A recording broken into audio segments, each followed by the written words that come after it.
Magandang araw po sa inyong lahat, mga kababayan. Welcome again sa our MSS Men Strong interview for the third raffle draw winners at Shinsu Western Union location. Let's welcome Ms. Maria Aguinaldo and Ms. Diana Respito Regoriano, the two winners of 50,000 NT cash. Congratulations po sa inyong dalawa. Kumusta na ho kayo? Magandang hapon din po sa inyong lahat dito.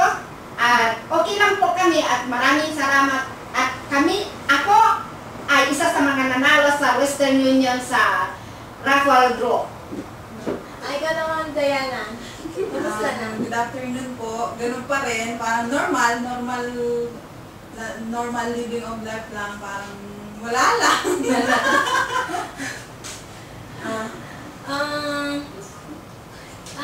Sa Ate Maria, taga saan po kayo sa Pinas? Taga Minanga Norte, Lasam po. Lasam, Cagayan po sa Pilipinas ako. Dito po sa Hsinchu City po ako dito sa Taiwan. Sa Cagayan? Opo, Cagayan Valley po. Ikaw naman, saan ka sa Pinas? Proud Bicolano po ako. Bicolana. Saan ka sa Bicol? Sa Camarines Sur. Camarines Sur. Layo na, di ba? Mas malayo yan sa Legazpi ba? Malayo. Ba sila sa dulo? Ano yung trabaho mo dito sa Nag-aalala po ako ng maganda. Caretaker. sa bahay? Ate Maria, Caretaker po ng dalawang matanda. Matagal na rin po ako dito. ilang taon na ho kayo? Yung edad ko po, dito sa Taiwan. 10 years po ako dito sa Taiwan na. Matagal na nga talaga. Opo. Matagal. Ikaw, Ako po, dalawang kalahating taon. Parang na mo kayong Chinese niya?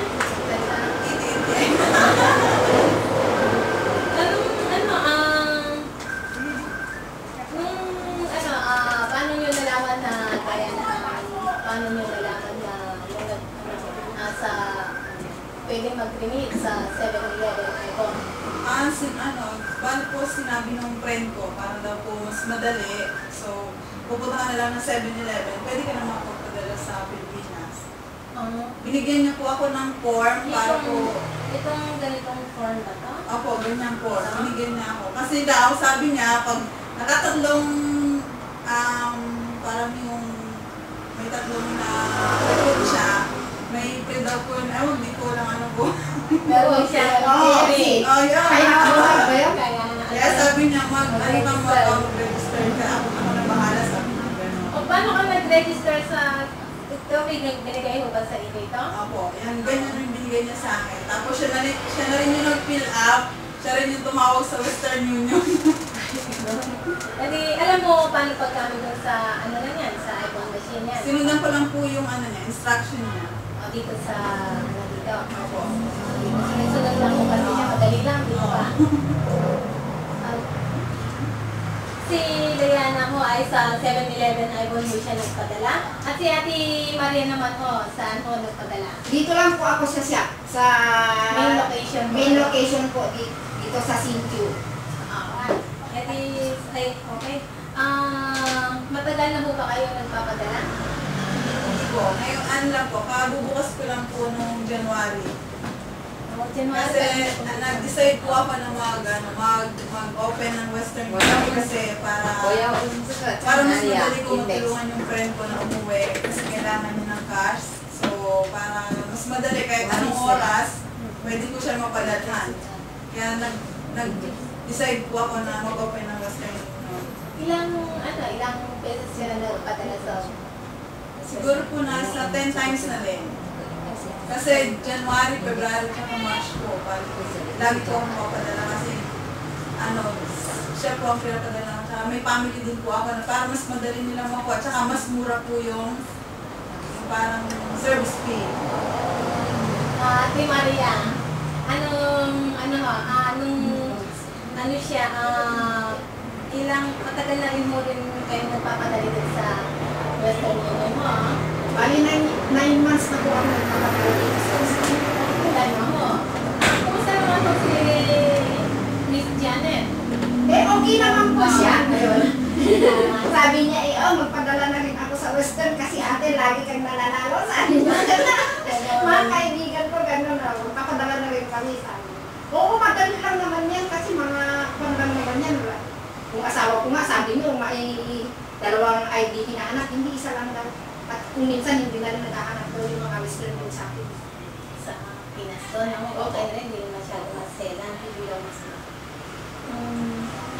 Ano balita ko po, maraming beses po kayong nagpapadala dito, kaya ka siguro. At saka, maraming mga tao kayong tinutulungan ng mga kaibigan na magpadala dito.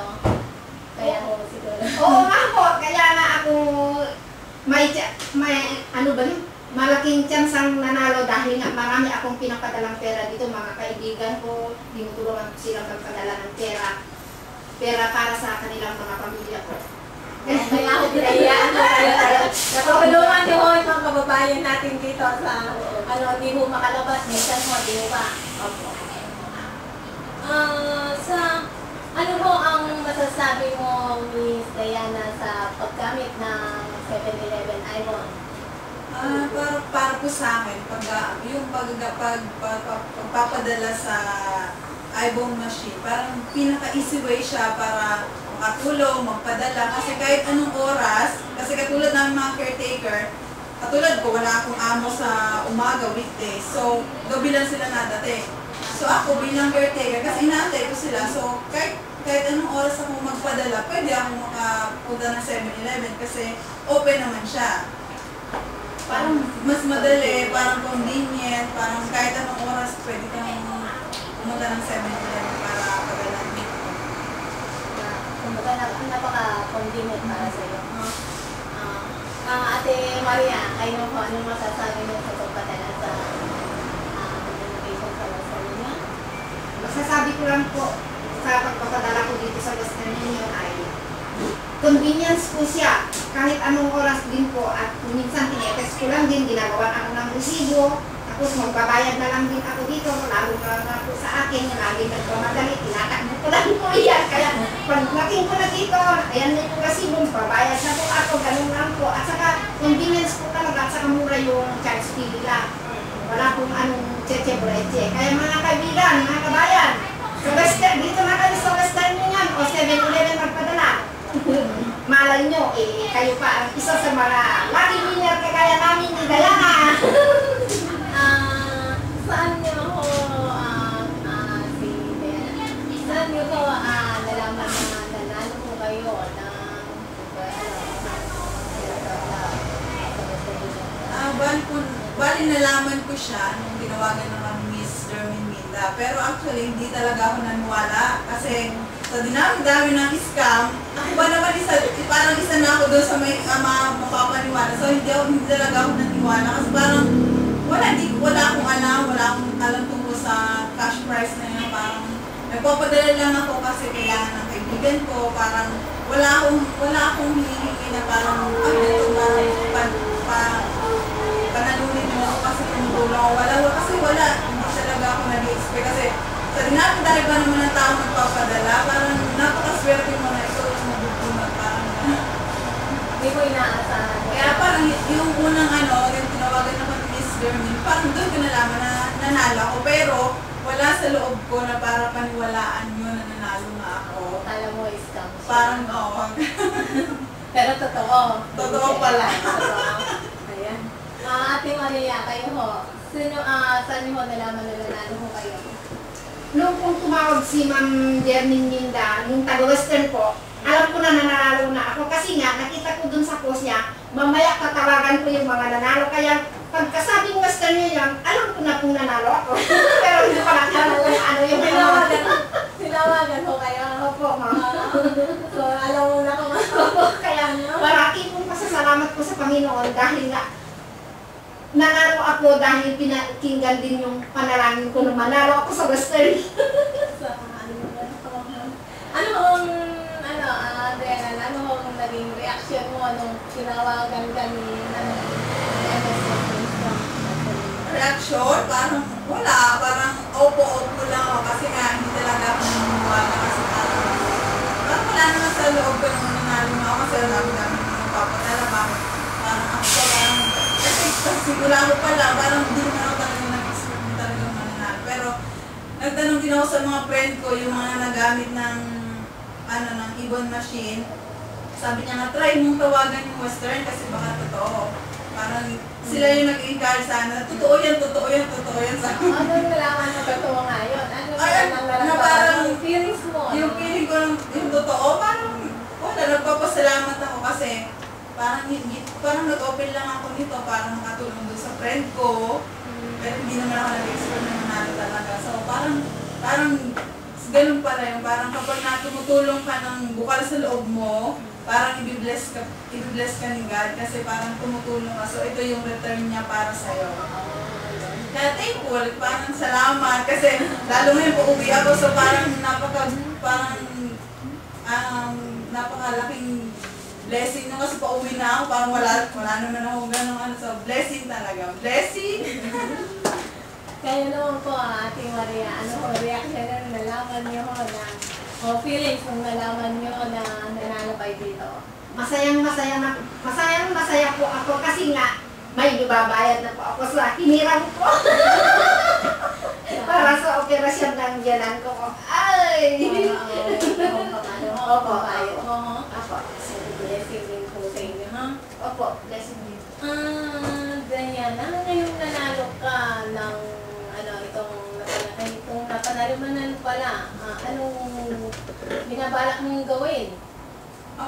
Ngayon po, parang i-save ko muna kasi katulad niya mag-finish contract ako sa baka kailanganin ko ng pera. So, save muna. Tapos, pag-uwi, no? Ayun ba? Siguro, wala kasi wala naman ako halos na ipon. So, parang pandagdag ipon na rin. Parang ganyan. Kasi pag kailangan ko siya ng pera kasi mag-apply ako. So, may dudukutin ako. Pang-prepare mo pag meron kang kulang ng gamitin. At si Maria, kayo ay ano pong bagay nyo sa napanalunan nyo ng dito sa mga? Gaya po ng sinabi ko, ang nakalaan na po, babayad ko po sa hinirang ko po yung Ito to, iba na rin ang tutuan nyo sa biyanan ko po at saka yung kapatid ko po. at least, napano mo siya? Bakit mo? Maopera naman po yung makanya kasi hindi makakita. Kaya, yung operasyon lang po is 65,000 pesos. Kaya ako, tapos mahal po sa pagkatapos. Kaya kulang na po yung pera nila. Ako ang kulang po sa operasyon. Tinutulungan mo lang sa iyo na para Opo, tinutulungan ko hindi na ako sila makakuli. Kaya malaking pasalamat ko po dahil nanalo ako sa Panginoon at sa inyo rin gusto niyo dahil may mga papromo kayong raffle draw. Malaking tulong po sa amin yan. kaya baka invite mo yung friends mo or mga manonood. Ayun, dun po sa mga caretaker na katulad ko or yung mga walang time, yung parang tipong gabi lang yung time nila. So, mag-open po kayo ng Western Union kasi gabi, pwede kayo maghulog. Kahit pinabukasan na nila matatanggap, at least ikaw, parang convenience sa'yo na magpadala. So, mag-open po kayo ng Western, malay nyo kayo rin manalo. Yan lang po. Ate Maria, baka invite mo friends at saka nanonood natin sa YouTube. Mga kagaya kong caretaker dito o mga factory or kahit ano pa po, ini-invite ko po kayo mag-remit na sa Western Union or sa 7-Eleven Ibon po kasi convenience po talaga ito, lalo na sa 7-Eleven, anytime po pwede kayong makalabas. Kung malayo kayo sa shop na kagaya dito, kung sa 7-Eleven naman, kahit saan pong sulok, nandyan yan at saka mura po ang charge nila. Tapos, isa pa po, malay nyo din, kayo rin ang isa sa mga pinakamaswerteng manalo sa sa kanilang mga pa-promo. Kagaya namin, isa kaming maswerte din. Malaking pasalamat po sa Panginoon yan, pangdagdag din sa mga pang-araw-araw na ano ba yun? Gastusin po o ipapadala sa Pilipinas. Salamat po sa Western. Okay, maraming salamat po sa Miss Maria, Miss Diana Reboriano. Pinunlakan niyo po kami at binigyan ng oras para ma-interview mo namin kayo. At maraming salamat din po sa lahat ng remitters ng 7-Eleven Ibon. Huwag niyo po kalilimutan na i-upload din po ang aming FB, Menstrong Space WUPH, at ang sa YouTube din po MSS Lucky Star 2015. Para po naka-update po kayo sa mga promo at malaman niyo mo ang mga winners ng MSS 7-Eleven Ibon. Maraming pong salamat. Padala lang po at may chance na po kayong manalo. Maraming salamat po. Have a nice day.